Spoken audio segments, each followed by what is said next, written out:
In this video, we're going to talk about three very important expansions in terms of quadratic equations. So if you have a plus b all squared, please don't do the common mistake of just squaring the a and the b, saying that it's a squared plus b squared, because this is very wrong. This is equivalent to multiplying a plus b by a plus b, since when you square the number, it's the same as multiplying it by itself.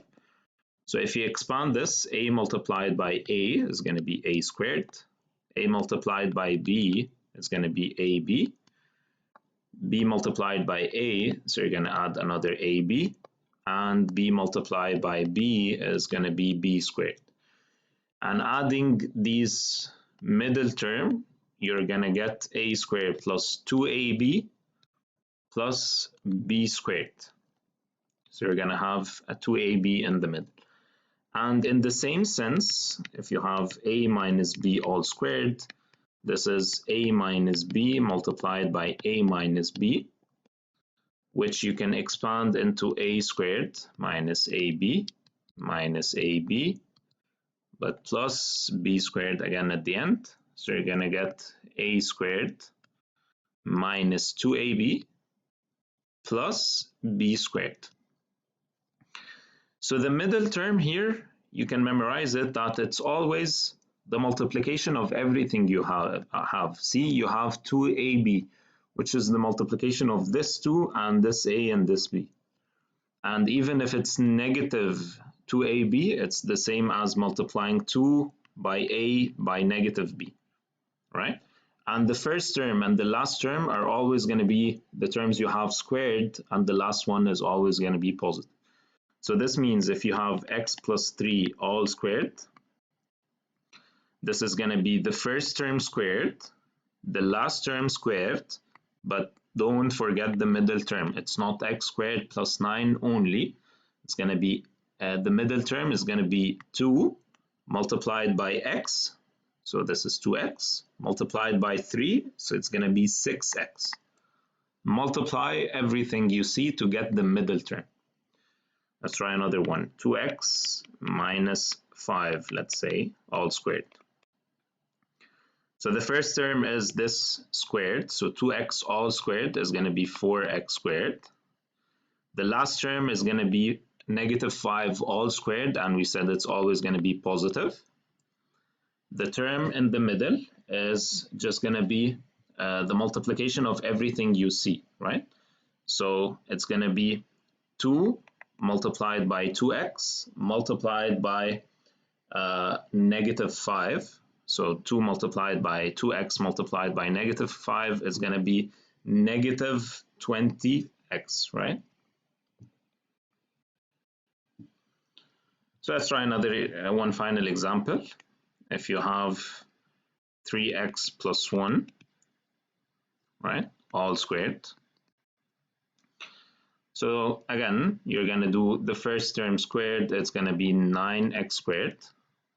The last term squared is plus 1, and the term in the middle is simply going to be the multiplication of everything you have. So it's 3x times 1 times 2, so it's going to be plus 6x, right? Even if you have something like this, x plus y over 2, all squared. The first term squared is x squared. The last term squared, it's y over 2. You square the y and you square the 2. The term in the middle is just going to be the multiplication of x times y over 2 times 2. So this can cancel out with this. So you're going to get xy in the middle. So again, what are common in all of these is that you always get a middle term, so please don't forget that. Let's move on to our next factorization, which is going to be our expansion, a plus b multiplied by a minus b. So if you multiply these two terms, you're going to get a squared minus b squared, because you're going to get ab and negative ab, they're going to cancel out. So the factorization of anything that when you don't have a middle term, if you did a squared minus b squared, if you don't have a middle term, then the factorization is going to be two brackets exactly the same, one positive and the other is negative. Meaning that if you have x squared minus 9, you don't have a middle term here, no x in the middle. So you're going to put two brackets exactly the same, one positive, one negative, and you just think of what are the two exactly same numbers that multiply give me x squared? They're x and x. What are the exact two numbers that multiply give you 9? It's positive 3 and negative 3. So it's actually as if you're getting the square root of 9 and the square root of x to get the brackets, right? Because these 3x and negative 3x are going to cancel out, so you will not end up with a middle term. What if you have, let's say, 4x squared minus 25? Again, no middle term, so you're going to get two brackets, one positive and one negative. And if you have 4x squared, then the brackets is going to be 2x. One time it's plus 5, one time it's minus 5, because you want two numbers exactly the same, multiply to give you 25. And same thing with 4x squared, so it's going to be 2x and 2x. But what if you don't have a number that is a square of an integer, like x squared minus 6?